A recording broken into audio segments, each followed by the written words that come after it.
السلام علیکم ناظرین، 18 سال کی عمر میں شادی کرنے والا جوڑا سوشل میڈیا پر سب کی توجہ کا مرکز بن گیا۔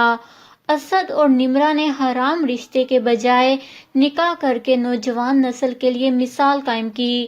سوشل میڈیا پر صارفین کی نو بیاتہ جوڑے کو مبارکباد اور دعائیں۔ جی ہاں ناظرین، گزشتہ روز سے ایک شادی شدہ جوڑے کی تصاویر سامنے آئی ہیں جو پورے سوشل میڈیا پر چھائی ہوئی ہیں۔ تصاویر وائرل ہونے کی وجہ شادی کے بندھن میں بندھنے والے جوڑے کی عمریں اور ان کی معصومیت ہے۔ بتایا گیا ہے کہ دلہن کا نام نمرہ اور دلہے کا نام اسد ہے، جنہوں نے حال ہی میں شادی کی ہے۔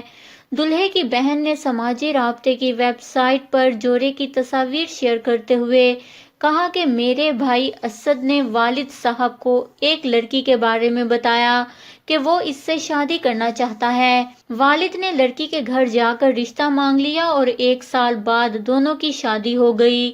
دلہے کی بہن کا مزید کہنا ہے کہ میرے بھائی اور بھابھی شادی کے بعد بہت خوش ہیں اور وہ اپنی تعلیم بھی جاری رکھیں گے۔ دونوں عمان منتقل ہو جائیں گے جہاں وہ اپنی پڑھائی جاری رکھیں گے۔ سوشل میڈیا پر نو بیاتے جوڑے کی تصاویر وائرل ہونے کے بعد ٹویٹر پر نکاح ٹاپ ٹرینڈ بن چکا ہے۔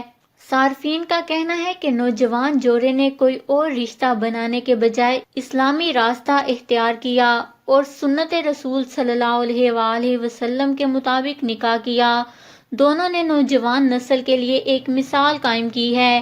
ایک صارف کا کہنا ہے کہ نکاح برے رشتے سے بہتر ہے۔ ایک صارف نے کہا کہ نکاح بہتر ہے، لوگوں کو اس جوڑے کی عزت کرنی چاہیے۔ انہوں نے ایک دوسرے کو بے وقوف بنانے کے بجائے نکاح کرنے کو ترجیح دی، جو کہ سنت ہے۔ ایک صارف نے شادی کی تمام تقریبات کی تصاویر شیئر کیں۔ ایک صارف نے دونوں کے رقص کی ویڈیو شیئر کرتے ہوئے کہا کہ اللہ اس جوڑے پر اپنی رحمتیں کرے۔ ایک صارف نے کہا کہ عمروں سے فرق نہیں پڑتا، نکاح حرام تعلقات قائم کرنے سے بہتر ہے۔ اس کے علاوہ بھی کئی صارفین نے جوڑے کی تصاویر شیئر کرتے ہوئے نیک خواہشات کا اظہار کیا۔ اللہ تعالیٰ ان دونوں کو خوشیاں عطا فرمائے، آمین۔ ناظرین، آپ کو ان دونوں کی جوڑی کیسے لگی؟ ان کے لیے نیک تمناؤں کا اظہار نیچے کمنٹس میں ضرور کریے گا۔ ہمارے چینل کو سبسکرائب کریں، آپ کو لیٹسٹ اپڈیٹس ملتی رہیں گی۔